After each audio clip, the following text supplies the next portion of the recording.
Dear student, आप देख रहे हैं हमारा ये चैनल जीएस पिनाका।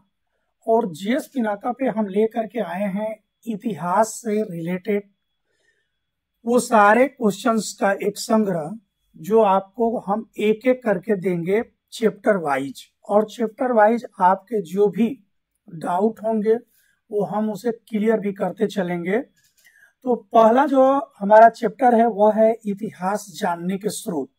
इतिहास क्या है, इतिहास को कैसे हम जानें, कैसे समझें, ये सारी चीजें जो है आपको इस चैप्टर में पार्ट 1 पार्ट 2 करके हम बताने का प्रयास करेंगे।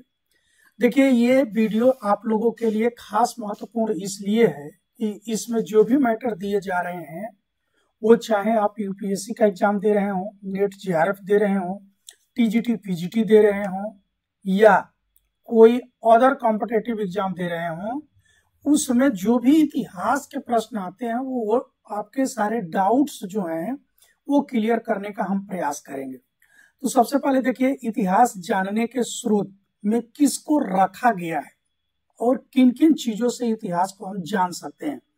सबसे पहली चीज है कि इतिहास को जानने के लिए जो हमारे पास स्रोत है वो स्रोत है पुरातात्विक स्रोत, साहित्यिक स्रोत और विदेशी यात्रियों के विवरण। इनमें जो सबसे महत्वपूर्ण स्रोत है पुरातात्विक स्रोत, क्योंकि ये सबसे एथेंटिक और प्रमाणिक स्रोत जाना जाता है। यदि मान लीजिए कि आपके पास तीनों चीज हो और उसमें पूछा जाए कि प्रमाणिक स्रोत जो है, यदि तीनों दिया हो, यानी पुरातात्विक भी दिया हो, साहित्यिक भी दिया हो, विदेशी यात्रियों के विवरण भी दिया हो, और उसमें पूछा जा रहा है कि इसमें सबसे प्रमाणिक स्रोत क्या है, तो आपको हो जाएगा पुरातात्विक स्रोत। क्यों? क्योंकि इसके पीछे कारण ये है कि देखिए, चाहे वो साहित्य हो या किसी का वर्णन हो सकता है कि वो किसी भावनात्मक भाववेश में आकर के उस समय के परिस्थितियों के अनुकूल अपनी बात लिख दिया हो, लेकिन जो पूरा तत्व के स्रोत हैं वो यथा स्थिति को बताते हैं। ठीक, तो ये चीजें आपको समझ में आ गई होगी।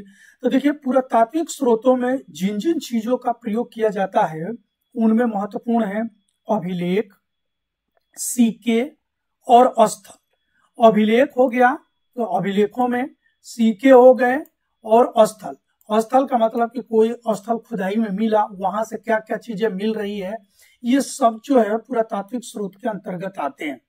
अब चलिए हम लोग एक एक करके पकड़ते हैं और एक एक को अच्छे से समझने का प्रयास करेंगे।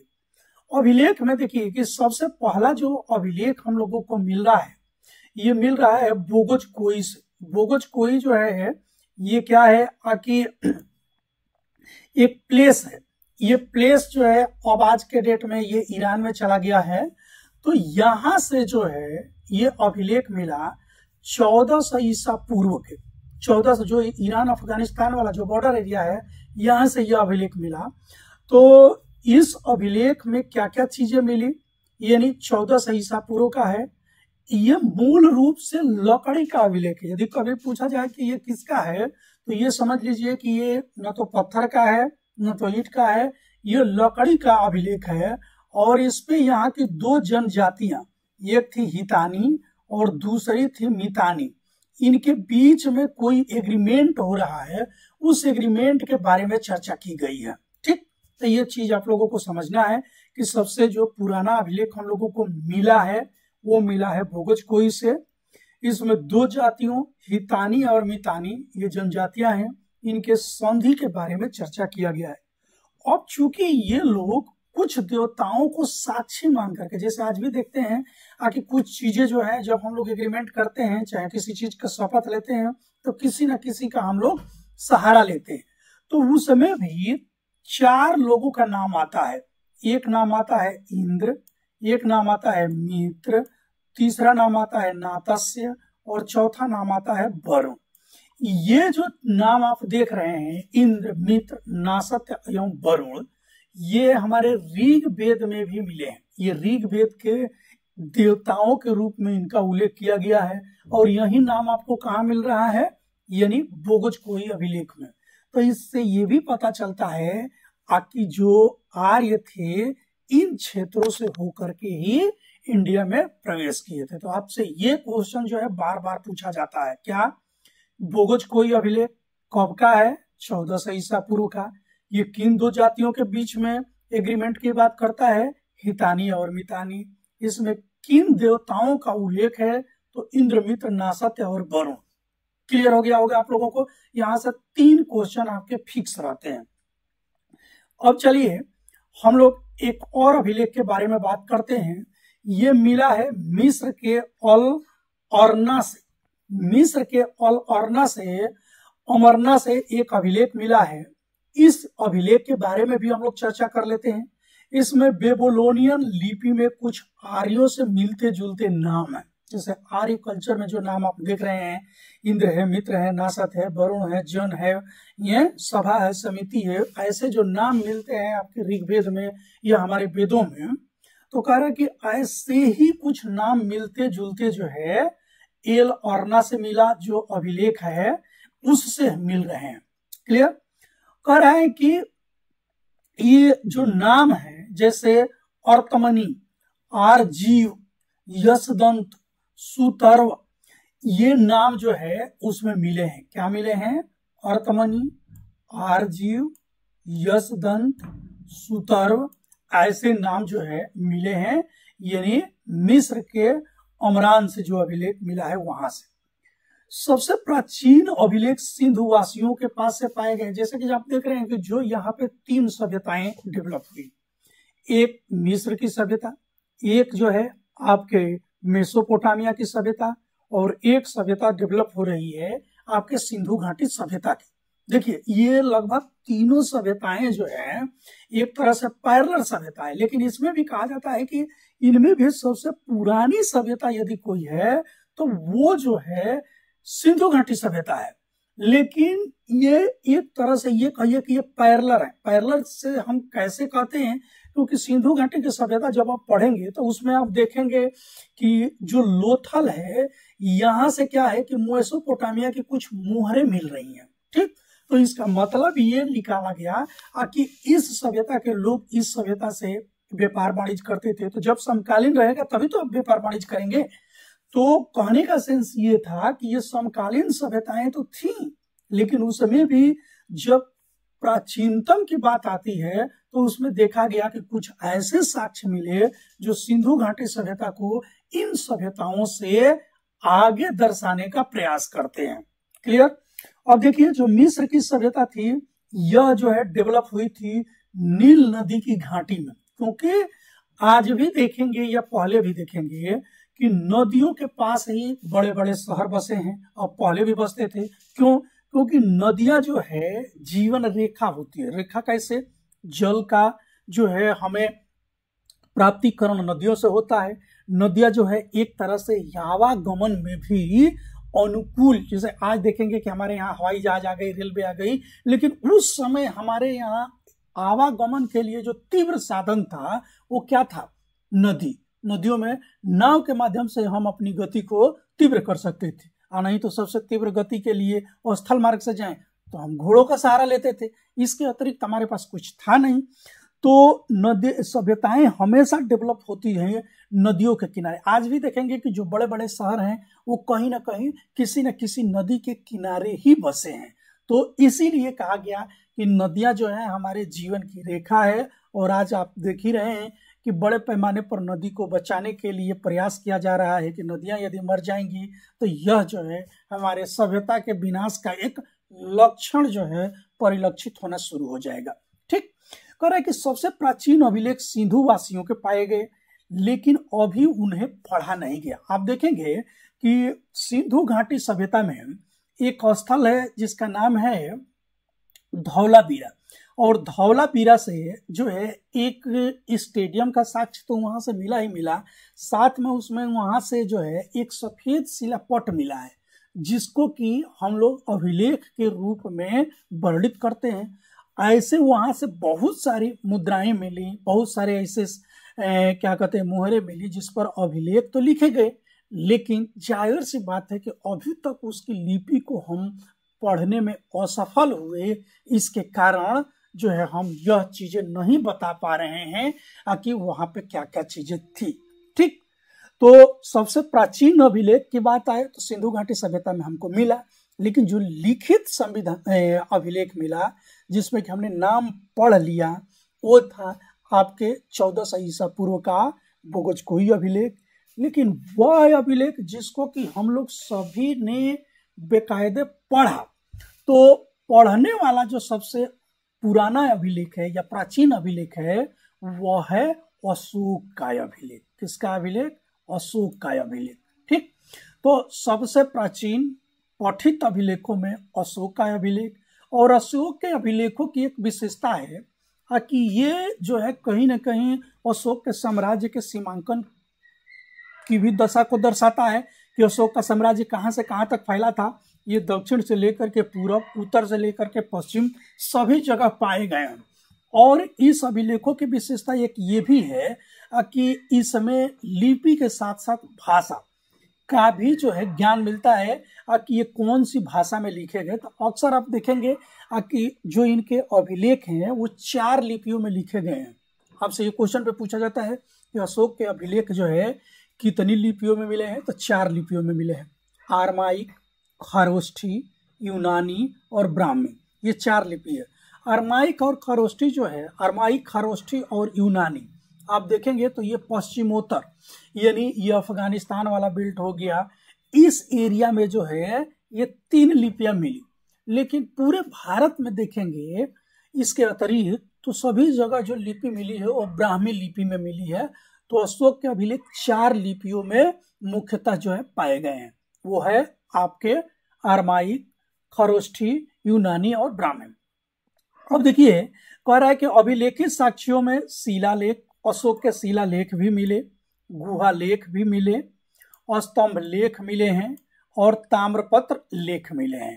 ताम्रपत्र लेख का मतलब है जो तांबे पर लिखे गए थे। ठीक, तो अशोक के अभिलेख जो है मुख्य रूप से जो इसके अभिलेख हैं शिलालेख, गुहा लेख और स्तंभ लेख, ये जो है इसकी खासियत है। शिलालेखों में भी आप देखेंगे कि दीर्घ शिलालेख, लघु शिलालेख, स्तंभ लेख में भी दीर्घ स्तंभ लेख, लघु स्तंभ लेख, इस कैटेगरी में इनको डिवाइड किया गया। जब हम वहां चलेंगे तो आपको एक एक शिलालेखों के बारे में, एक एक स्तंभ लेखों के बारे में डिटेल से हम बताएंगे। अब देखिए अशोक के अभिलेखों के अतिरिक्त कलिंग नरेश खारवेल का हाथी गुफा अभिलेख, ये जो है उड़ीसा के क्षेत्रों में शासन करता था, तो इसका भी अभिलेख जो है खारवेल का हाथी गुफा अभिलेख फेमस है। अब से बार बार क्वेश्चन पूछा जाता है कि हाथी गुफा अभिलेख किसका है? खारवेल का है। इससे भी इतिहास के बारे में बहुत सारी जानकारी हमको मिलती है। रुद्रदामन का जो है गिरनार अभिलेख, तो रुद्रदामन का गिरनार अभिलेख, ये देखिए ये खारवेल का हाथी गुफा अभिलेख और रुद्रदामन का ये हाथी गुफा अभिलेख नहीं, यहाँ पे डबल प्रिंट हो गया है, ये रुद्रदामन का गिरनार अभिलेख। गिरनार जो है ये आपका क्या है कि गुजरात वाला जो बेल्ट है ये जूनागढ़ से मुख्यतः पाया गया है। तो गिरनार, जूनागढ़, यहाँ से ये अभिलेख मिला है। इसमें भी बहुत सारी जानकारियां जो है इतिहास को जानने, सोचने, समझने के बारे में हमको मिलती है। इसके बाद जब देखेंगे आगे चलेंगे तो गुप्तों के अभिलेख बहुत से मिले हैं, चाहे वो स्कंद गुप्त का हो, चंद्रगुप्त विक्रमादित्य का हो, समुद्रगुप्त का हो, इन सभी के अभिलेख भी हमको मिले हैं जो हमें इतिहास के बारे में जानकारी उपलब्ध कराते हैं। आगे हर्षवर्धन, दक्षिण भारत के राजवंश जैसे चोल, चालुक्य, पल्लव, सातवाहन, इक्ष्वाक, इन शासकों के अभिलेखों से भी हमको इतिहास को सोचने, समझने और अच्छे से उसको जानने के बारे में जानकारी उपलब्ध होती है। ठीक, तो आप लोगों ने देखा कि अभिलेख जो है किनके किनके अभिलेख मिल रहे हैं और कौन कौन से अभिलेख महत्वपूर्ण थे, ये सारी चीजें जो है हमने आपको बताया। अब देखिए जब उन शासकों के हम चैप्टर में चलेंगे तो उनके एक एक अभिलेखों के अंदर क्या क्या चीजें हैं उसको हम डिटेल से बात करेंगे, क्योंकि अभी हम लोग केवल सोर्स पे बात कर रहे हैं। तो ये चीजें हम लोग फोकस कर रहे हैं कि सोर्स के लिए, इतिहास को जानने के लिए जिन जिन चीजों की जरूरत है वो हम आपको बता रहे हैं। अब देखिए दूसरा चीज है मृदभांड। मृदभांड का सेंस ये है कि जैसे कि मान लेते हैं कि कहीं घड़ा मिल गया, कोई मिट्टी का बर्तन मिल गया, इस पर जो हमको जानकारी मिली, यह भी इतिहास को जानने का एक महत्वपूर्ण साधन है।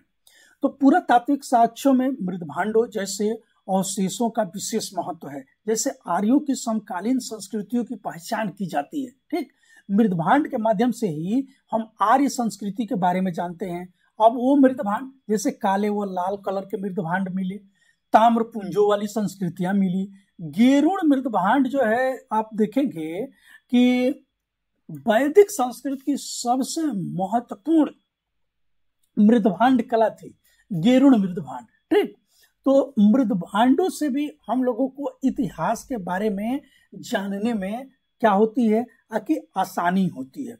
अब ये देखिए, ये सांस्कृतिक मुख्य तौर पर अफगानिस्तान, जैसे कि गेरुड़ मृदभांड के बारे में जो बात हो रही है, कह रहे कि ये संस्कृति मुख्य तौर पर अफगानिस्तान, पंजाब, उत्तरी राजस्थान के क्षेत्र में फैली हुई थी, जो प्रारंभिक आर्यों के निवास स्थल थे। हालांकि वो पूरी तरह से अभी तक सिद्ध नहीं हो पाया है कि वही आर्यों की प्रारंभिक संस्कृति थी। अभी देखिए, ये शोध चल रहा है, लेकिन आप लोगों को पता है कि आर्य जो थे सप्त सैंधव प्रदेश से सेंस ये है कि जो सिंधु के 7 सहायक नदियां थी, उन क्षेत्रों में सबसे पहले आकर के बसे। यानी ऋग वैदिक काल में, उत्तर वैदिक काल में इनका विस्तार जो है पूरब में गंडक नदी तक, दक्षिण में आप चले जाइए विंध्य पर्वतमाला तक, उत्तर में चले जाइए कश्मीर के तराई तक, और पश्चिम से तो चूंकि ये आए थे तो आप लोगों को पता ही है। ठीक, तो इन क्षेत्रों में इनका क्या हुआ कि विस्तार हुआ। उत्तर वैदिक कालीन संस्कृत की पहचान चित्रित धूसर मृदभांड और उत्तरी काले पालिश मृदभांड से की जाती है। देखिए, चित्रित धूसर मृदभांड आपको कम से कम 10 बार क्वेश्चन पूछा गया है कि चित्रित धूसर मृदभांड किस संस्कृति से संबंधित है, तो ये उत्तर वैदिक काल से संबंधित है। काली पालिश मृदभांड भी संबंधित है किससे? उत्तर वैदिक काल से। इसे PGW के नाम से भी जाना जाता है। यदि आपसे पूछ लिया जाए कि PGW यानी चित्रित धूसर मृदभांड किससे संबंधित है, तो ये उत्तर वैदिक काल से। अब तक 700 से अधिक स्थल खोजे जा चुके हैं। उत्तर वैदिक काल यानी वैदिक काल के अब तक कितने स्थल खोजे जा चुके हैं? 700 से अधिक स्थल खोजे जा चुके हैं। पंजाब, हरियाणा, राजस्थान एवं पश्चिमी उत्तर प्रदेश इन संस्कृतियों के प्रमुख स्थल रहे हैं, जो कि आर्यों का भी स्थल रहा। अब देखिए, कुछ चीजें जो है आपको टाइपिंग में क्या हो गया होगा कि मिस्टेक हो गया होगा, तो इसको जो है ज्यादा अंडरमाइन मत करिएगा। ठीक, अब जो है हम लोग चलते हैं इस संस्कृति के बारे में और कुछ देखते हैं। कह रहा है कि देखिए, ये संस्कृति जो है लोहे से भी परिचित थी। अब लोहे से परिचित थी तो कैसे परिचित थी, ये चीज देखिए। लोहा जो है आपका आ जाता है इस संस्कृति में, आप देखेंगे कि लोहा आ जाता है। ठीक है ना। अब लोहा आ गया आपके 1000 BC के आसपास, 1000 BC के आसपास यहाँ पे लोहा आ जाता है। ठीक, यानी 1000 BC से सेंस ये है कि जब आप देखेंगे कि उत्तर वैदिक कालीन व्यवस्था शुरू हो जाती है, यानी 1500 से लेकर के 1000 तक तो चलता है आपका ऋग वैदिक काल, और 1000 से 600 ईसा पूर्व तक आपका उत्तर वैदिक काल। इसी 1000 के आसपास में आपको मिलना शुरू हो जाता है लोहा। ठीक, तो कह रहा है कि ये संस्कृति लोहा से परिचित थी। लोहा से परिचित थी, ये लोग सिक्का भी बनाते थे, और यहाँ पे जो सिक्के बन रहे हैं, ये सिक्के बन किसके हैं? मिट्टी के। बाद में देखेंगे कि चांदी के। वैदिक काल के बाद यानी 5वीं शताब्दी ईसा पूर्व में चांदी के सिक्के मिलना शुरू हुए। इन्हीं चांदी के सिक्कों को हम लोग आहत सिक्के के नाम से भी जानते हैं। तो आइए, इसी सिक्के को पंचमार सिक्के कहते हैं। तो आपसे पूछा जाता है क्वेश्चन कि आहत सिक्के कब मिले, तो 5वीं शताब्दी ईसा पूर्व में। किसके बने थे? चांदी के बने थे। इनको आहत क्यों कहा जाता है? आहत इसलिए कहा जाता है कि इसको घात दे करके बनाया गया था। घात मतलब पीट करके, ढाल करके नहीं बनाया गया था, पीट पीट करके बनाया गया था। और इस पे पेड़ों के चित्र, पशुओं के चित्र, ये सब चित्र अंकित किए गए थे, जिसमें 5 चित्र होते थे। ठीक है ना। तो इसे पंचमार्क के नाम से भी जाना जाता है। तो ये क्वेश्चन आपको क्लियर हो गया है। तो पंचमार सिक्के या आहत सिक्के किसके बने हुए थे? चांदी के बने हुए थे। पंचमार्क इसलिए कहा जाता था कि 5-5 चित्र जो है इस पर पीट करके उकेरे गए थे। देखिए बाद में जो है तांबे के सिक्के, सोने के सिक्के और शीशे के धातुओं के सिक्के भी हम लोगों को मिलते हैं। ठीक, कौड़ियों का भी प्रचलन था। आप जब चलेंगे गुप्त काल में तो यहाँ बड़े पैमाने पर कौड़ियों का प्रचलन होता हुआ आपको दिखाई देगा। सामान्य लेन देन में कौड़ियों का ये लोग प्रयोग करते थे। मतलब इतिहास में ना आप देखिए कि इन सिक्कों का, इन अभिलेखों का, मृदभांडों का कितना महत्व है, इसी से आप लोगों को समझ में आ जाना चाहिए। कारण कि भारतीय उपमहाद्वीप में सबसे पहले सिक्के का आविर्भाव सिंधु घाटी सभ्यता में हुआ। इनमें से जो सिक्के मुहरे मिली, वो मुहरे और सिक्के जो थे ये मिट्टी के मिले हैं, सेल खड़ी पत्थर के मिले हैं। ठीक है ना।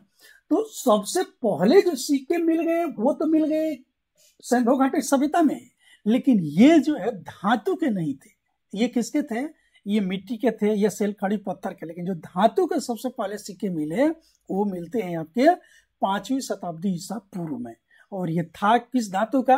तो ये था चांदी का। बाद में तांबा आया, सोना आया, शीशा आया, ये सब चलता रहेगा। वैदिक काल में मुद्रा व्यवस्था नहीं थी। अब आपसे क्वेश्चन देखिए, हम 5वीं शताब्दी इसलिए बोले क्योंकि वैदिक काल का टाइम पीरियड क्या है?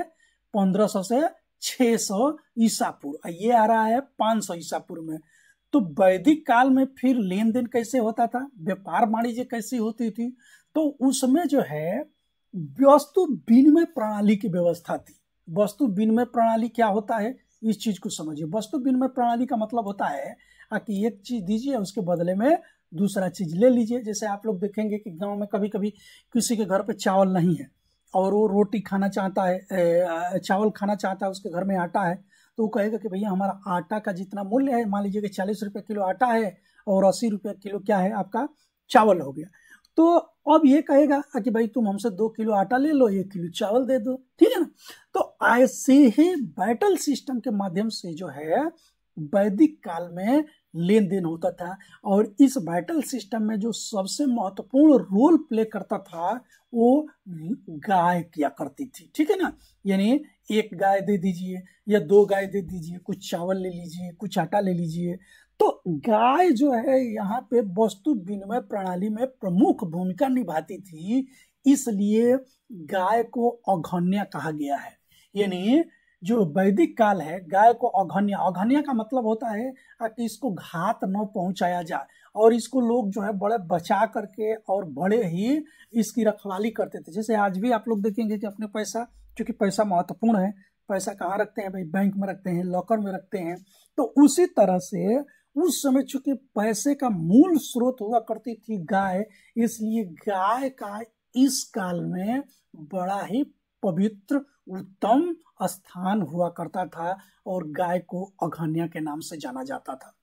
तो आशा है आप लोगों को जो हमारा ये स्रोत का जो टॉपिक चल रहा है, इसमें जो है पूरा तात्विक स्रोत के बारे में आप लोग समझ गए होंगे। अब हम इसी तरह से अगले स्रोत यानी साहित्यिक स्रोत, विदेशी यात्रियों के विवरण, इस पर भी एक एक वीडियो लेकर के आएंगे और उस पे भी आपको डिटेल से हम चर्चा करेंगे। ठीक, तो इसी के साथ हम अपनी इस वीडियो को समाप्त करते हैं। वीडियो यदि अच्छी लग रही हो तो चैनल को नए हैं तो सब्सक्राइब कर लीजिएगा। यदि हमारे चैनल को पहले से सब्सक्राइब किए हुए हैं तो वीडियो को लाइक करिएगा, क्योंकि देखिए अब हम जो है हिस्ट्री जो है आप लोगों को A to Z यानी शुरू से अंत तक हर एक टॉपिक को क्लियर करते हुए आगे बढ़ेंगे। आशा है आप लोगों को ये जानकारी अच्छी लग रही हो। जानकारी अच्छी लगे तो एक बार फिर आप लोगों से रिक्वेस्ट है, इस चैनल को आप लोग थोड़ा सा सब्सक्राइब करिएगा, जिससे कि हमें भी मनोबल मिले और मैं आप लोगों को डिटेल हिस्ट्री इस चैनल के माध्यम से पढ़ा सकूं। धन्यवाद।